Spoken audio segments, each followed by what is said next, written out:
peut descendre du coup.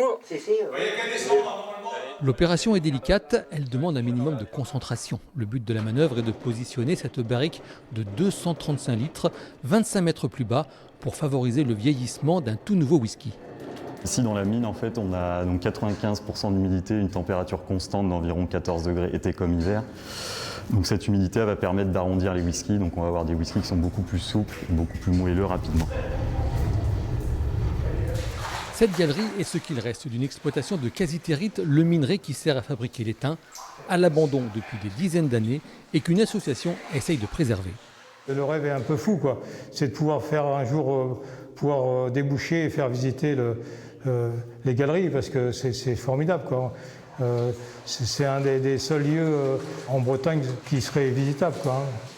Parce que les mines maintenant sont toutes bouchées, fermées, noyées.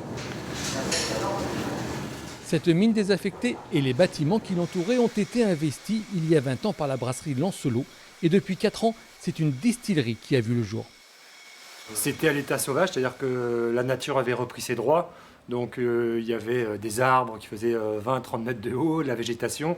La brasserie a donc décidé d'utiliser les ressources de son sous-sol pour peaufiner la maturation de son nouveau breuvage. Elle essaye également, avec l'aide de l'association, de mettre en valeur le patrimoine de l'ancienne mine.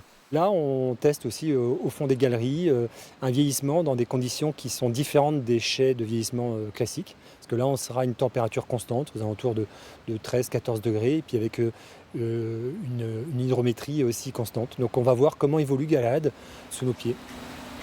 Galahad, c'est le nom de ce nouveau whisky qui sera commercialisé en fin d'année. On peut prendre plaisir aussi. Hein.